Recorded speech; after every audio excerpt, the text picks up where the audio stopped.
Fala aí, minha rapaziada. Hoje, excepcionalmente, a live tradicionalíssima de todas as segundas-feiras não vai ao ar. O Gabiru tá no Chile, o Medina e o Lelê estão impossibilitados de gravar comigo hoje, então eu tô de volta, né, trazendo um vídeo pra gente repercutir essa janela de transferência. Eu já fiz uma live de quase 4 horas sozinho e agora, depois de passar o resto da tarde pensando, esse início da noite pensando sobre os nossos reforços, eu quero saber a opinião de vocês.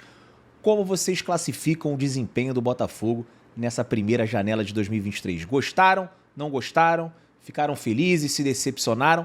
Qual é a nota que vocês dão para os reforços? O Botafogo gastou mais de 20 milhões de reais. Vou dar minha opinião, mas antes eu vou rodar a vinheta. E antes de rodar a vinheta, eu vou pedir para vocês deixarem um like, se inscreverem no canal. Estamos quase chegando aí aos 45 mil inscritos. Vamos lá, galera, vamos dar o gás. Ative as notificações para saber quando que a gente vai entrar ao vivo. E essa semana vão ter muitos vídeos e muitas lives no setor visitante. Amanhã eu tô indo pro Chile, vou encontrar o Gabiru lá e a gente vai fazer uma produção especial de conteúdo para vocês. E também, quem puder ajudar o crescimento do canal, fazer com que o setor visitante, né, consiga estar presente em todos os jogos até o final do ano, tem um plano de membros a partir de R$5. Vocês ajudam bastante. Valeu? Roda a vinheta.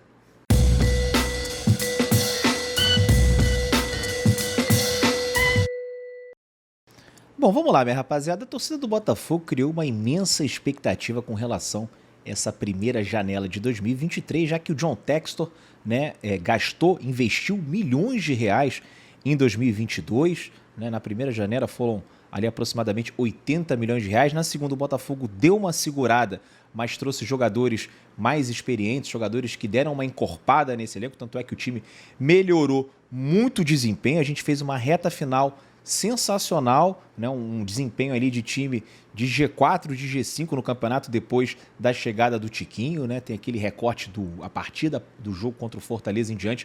O Botafogo foi muito bem, quase chegamos na Libertadores por muito pouco, e acho que o torcedor imaginou que o ano de 2023 ia ser melhor, até por conta das declarações do John Textor. O John Textor falou, né, ao longo do ano passado em subir a régua, falou em contratar jogadores para fechar o aeroporto, e a gente ficou, né, com essa esperança que no ano de 2023 viesse algum nome de impacto. O Luiz Castro, ao fim da temporada passada, disse que o clube precisava de pelo menos uns 6 reforços, e isso antes da saída do Jefinho.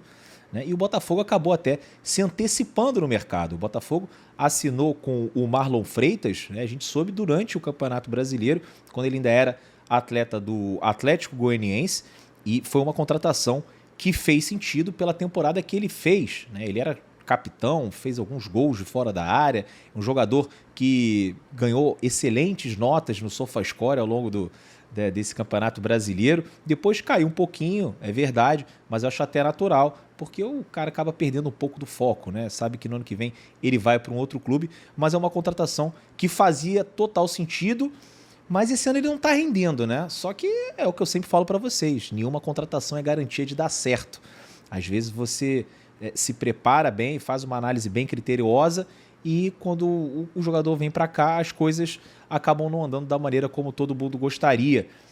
Só que ainda tem tempo, né? Não dá pra gente descartar o Marlon, apesar desse último jogo muito ruim que ele fez contra o Audax. Outra contratação muito boa que o Botafogo fez, né, foi o Luiz Segovia, outra contratação que fazia total sentido, tem experiência na América do Sul, um cara vencedor, jogou Copa Libertadores, jogou Sul-Americana, foi campeão da Sul-Americana, foi campeão do campeonato equatoriano. Então era um tipo de contratação para um ano em que o Botafogo ia disputar competições internacionais depois de alguns anos, né? Era bom a gente ter no elenco jogadores com esse tipo de experiência, né? Então gostei bastante tanto do Marlon quanto do Segovia. O Botafogo trouxe também o Carlos Alberto, uma jovem aposta, um cara com bastante potencial, 20 anos, veio por empréstimo do América Mineiro e tem uma opção de compra de $1 milhão, ou seja, é uma opção baixa, né? Se ele vingar, o Botafogo não teria problemas em garantir os serviços dele por mais algumas temporadas, e se não der certo, volta para o América Mineiro e vida que segue para todo mundo. O Botafogo também trouxe o Di Plácido, né? Grande Di Plácido, futebol argentino, lateral, que muito provavelmente não foi a primeira opção da SAF Botafogo. O Botafogo tentou, acho que era o Gonzalez o nome dele, né? Gonzalez, que jogava no Mallorca. Enfim, era um lateral que era do Peñarol, uruguaio, estava jogando lá na Espanha, não estava tendo muito espaço no time, mas o Botafogo não conseguiu a liberação, falta de grana, né? Teve também um lateral panamenho do Anderlecht que o Botafogo tentou e não conseguiu. Provavelmente outros jogadores foram procurados e sem êxito o Botafogo estava com dificuldade de garantir um lateral direito e acabou chegando no nome do Di Plácido, que é um nome que não me encantou, não mexeu comigo desde o início que foi veiculada a sua possível contratação pelo Botafogo. Só que, cara, o mercado de lateral direito é complicado, né? É muito difícil você conseguir um bom lateral atualmente no futebol. Até as seleções sofrem com esse problema. Acho que o Di Plácido é aquele lateral ali, nota 5,5, 6, que num dia pode tirar 7, no outro pode tirar 4. A gente vai acabar se irritando com ele, em outras vezes a gente vai gostar dele também. Acho que está ali mais ou menos na média do futebol brasileiro. O Botafogo também trouxe o Júnior Santos, né, que veio para substituir o próprio Júnior Santos. Tinha saído no ano passado do nosso glorioso. Contestado. Alguns torcedores gostariam que ele ficasse, outros gostariam que ele saísse. Eu sou um dos que gostaria que o Júnior Santos saísse, porque eu imaginava que o Botafogo fosse gastar mais dinheiro e fosse atrás de jogadores melhores para elevar o nível da equipe. Acabou que a gente, não sei nem se pode ser considerado um reforço, né? Ele vem aqui para suprir a ausência dele próprio. Mas, de qualquer forma, nesse contexto, vai ser útil, né? E ele faz também a posição de centroavante, vai ser um reserva do Tiquinho em alguns momentos, né? Não vai dar para o Tiquinho jogar todos os jogos do Botafogo até o final da temporada. Então é importante a gente ter alguém ali, pelo menos, para auxiliar o Matheus Nascimento, a gente não ficar muito dependente de um jogador jovem que ainda não deslanchou, que é o caso do Matheus. A gente também pode considerar o Cuesta uma contratação, né? Ficou muito perto de sair para o Bahia, o Botafogo pagando 2,6 milhões pelo Cuesta. E essa contratação, naquele momento, né, que chegou essa informação de que o Bahia poderia levar o Cuesta, o Botafogo estava vivendo um momento bem conturbado que me dava a sensação de estar meio à deriva, né? Muitas notícias ruins saindo na imprensa, atraso de FGTS, atraso de salário, atraso nas comissões dos empresários, o Botafogo com problema de fluxo de caixa. E aí a gente já desconfiado depois de tantos anos sofrendo com notícias ruins, óbvio que bate aquele desespero. E eu fiquei assim, cara, se o Cuesta trocar o Botafogo pelo Bahia, é porque tem alguma coisa errada dentro do clube, né? E ele acabou continuando. Então, assim, poderiam existir problemas, mas eram problemas que eram contornáveis, não eram problemas tão grandes quanto a gente imaginava. Porque se realmente tivesse uma bagunça a administração do Botafogo, se ele não visse nenhuma possibilidade de conquistar títulos, né, e de competir em alto nível aqui no Botafogo, ele pegaria as coisas dele e iria para o Bahia, que ofereceu um baita de um salário. Então eu posso colocar o Cuesta aí nesse bolo de contratações, 2,6 milhões. O Júnior Santos, Newton Santos, quem dera se fosse o Newton Santos.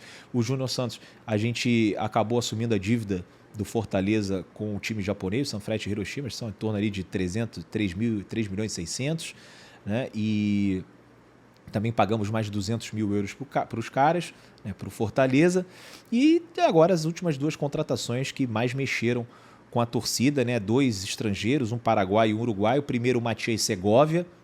Gostei muito, já fiz um vídeo aqui falando sobre isso, da maneira como o Botafogo se antecipou ao mercado. A gente estava com muita dificuldade de trazer um jogador mais experiente, né, mais testado para assumir a responsabilidade no clube, porque estavam pedindo lá em cima. Foi o caso do Rojas, camisa 10 do Racing, né, jogador da seleção paraguaia, que fez gol, né, na última data FIFA contra o Chile, né, atuando pela seleção paraguaia. Era muito complicado, um jogador que está no auge da carreira, um jogador que era cobiçado por times do Oriente Médio. E aí, meu irmão, quando entra o dinheiro do petróleo, um abraço, fica muito difícil você conseguir competir. E em vez do Botafogo ir atrás de um outro Rojas, o Botafogo foi na fonte e buscou um possível Rojas, um jogador que eu nunca vi jogar, mas quando você pega os números e você vai analisar a trajetória dele, você fala assim, opa, estão pegando um dos jogadores jovens mais tops aqui da América do Sul. Teve um sul-americano recentemente, sub-20, que ele entrou para a seleção do torneio. Ele já vinha jogando competições internacionais pelo Guarani, era titular, inclusive, da equipe paraguaia, que ali é a terceira, quarta força né, do nosso país vizinho. Então era uma contratação que fazia total sentido por 7 milhões de reais. Ainda acho que não é um cara para fazer a diferença, ainda não é um jogador para fazer a diferença nesse momento. Ainda acho que ele ainda vai ter que se adaptar, eu acho que ele ainda vai ter que encorpar mais. É um jogador muito franzino, baixinho, mas que tem muita habilidade, um bom drible. Mas acho que falta um pouco ali de força física, né? O Botafogo vai ter que trabalhar esse lado, vai jogar um campeonato brasileiro, um campeonato bem físico, um campeonato mais difícil do que o campeonato paraguaio. E acho que ele vai ser uma peça importante pensando no futuro do clube, né? Vamos com calma, não vamos exigir que ele já chegue, coloque a bola embaixo do braço, resolva os jogos. Não, vamos ter calma com o Segovia, que é uma excelente contratação, uma excelente movimentação, acima de tudo, por parte do Botafogo.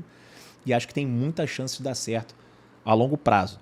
Curto, eu não estou trabalhando com isso. Médio, quem sabe, mas só o tempo dirá. Futebol é muito imprevisível, às vezes a gente não conta com algumas coisas e elas acontecem. Espero que ele arrebente, mas vou ter paciência com o meu novo baixolinha preferido, que é o Segovia. A última contratação, o Diego Hernandes, né, que foi o grande nome desse último dia de janela, foi ali uma montanha russa de emoções ao longo da minha live aqui, do fechamento da janela. Foram 4 horas, né, com os mais variados sentimentos. Primeiro ia vir, depois não ia vir mais, depois só ia vir em julho, depois o Botafogo tinha desistido, aí depois voltou a se interessar de novo e no final das contas a gente conseguiu fechar com o atleta para o ano de 2023, mas não nessa janela. Ele vem em maio, quando termina o Campeonato Uruguaio, não vai poder jogar em maio, só vai ser inscrito em julho e vai perder 13 rodadas do Campeonato Brasileiro e também a fase de grupos da Copa Sul-Americana. Uma contratação também no estilo do Matias Segovia, o Botafogo se antecipando ao mercado, indo na fonte, indo no Montevidéu Wanderers para adquirir um jovem talento do continente, um jogador que foi recentemente convocado para a seleção uruguaia, substituiu o Arrascaeta, que estava lesionado e não pôde servir a Celeste. Então o Diego Hernandes foi convocado, acabou não entrando em campo, mas é um cara com muito potencial e acho que vem mais pronto, né? Ele chega mais pronto do que o Matias Segovia. Já tem 22 anos, tem 1,75 m, né? Já está jogando há um tempinho aí o campeonato uruguaio. Esse ano vem sendo o principal destaque, um dos principais destaques da competição. Tem lá o Matias Arezzo fazendo um gol atrás do outro pelo Peñarol. Mas o Diego vem muito bem recomendado. E se eu pudesse trocar, né? Se fosse assim, vem o Diego agora e o Matias só chega em julho, seria melhor, né? Eu trocaria na hora, porque acho que a curto prazo o Diego tem chance de ter um impacto maior no clube. Mas é o que deu para fazer. O Botafogo acabou deixando as coisas para a última hora, mas também é compreensível isso. Ninguém chegou e falou para a gente, mas tentando fazer um exercício, tentando entender, né, o que aconteceu, ficou bem claro que o Botafogo sofreu com muitos problemas na justiça, né, aquela negociação com os credores, as penhoras atrapalharam muito o clube, tivemos um problema sério de fluxo de caixa. Então o dinheiro para contratação foi liberado basicamente aí no final, que foi quando a gente começou a investir.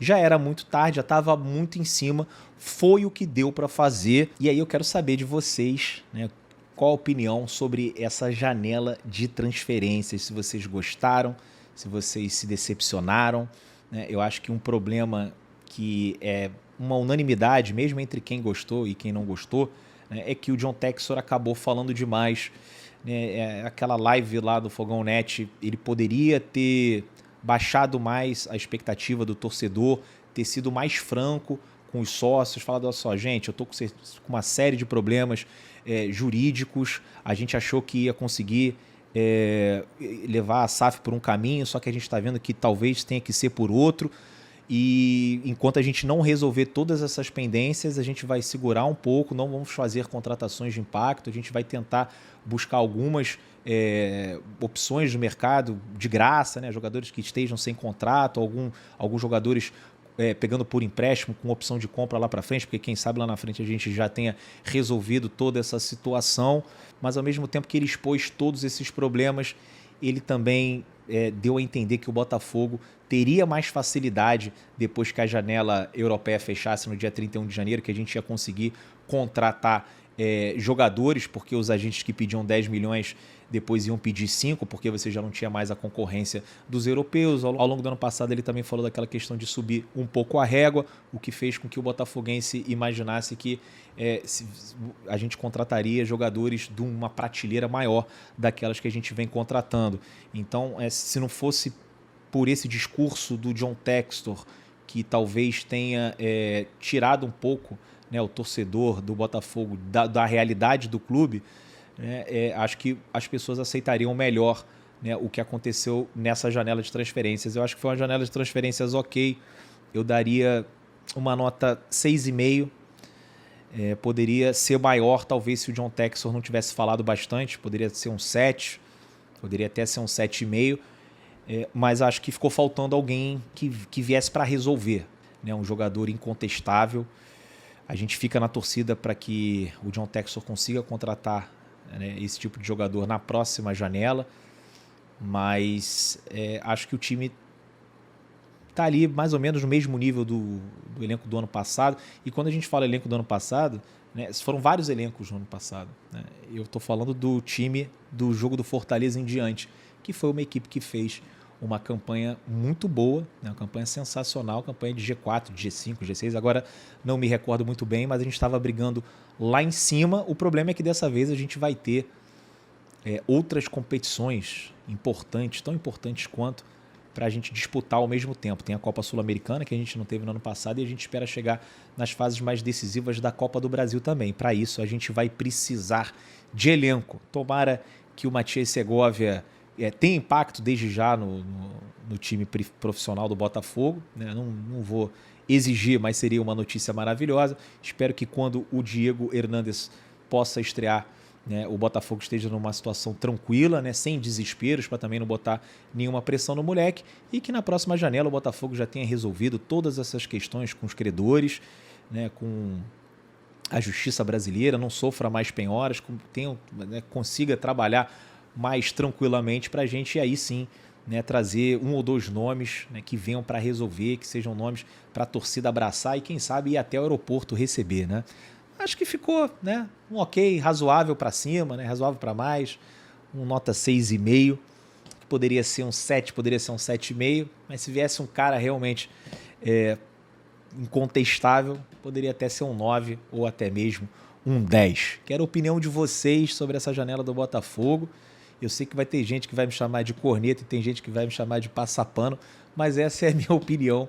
Infelizmente não dá para agradar todo mundo e eu nem quero, né? Eu tô aqui para ser o mais sincero possível com vocês, passando a opinião e aquilo que eu realmente sinto. Galera, deixa o like, se inscreva aqui no canal. Amanhã tô partindo para o Chile, quero ver chegar lá em Santiago com pelo menos 42 mil inscritos. Falta pouco aí pra gente. Vamos embora, vamos dar aquele gás e ative as notificações para vocês saberem quando que a gente vai entrar ao vivo ou quando eu vou publicar um vídeo para a gente trocar uma ideia aqui sobre o nosso glorioso Botafogo. Tá tudo certo? Estamos bem? É nóis, galera.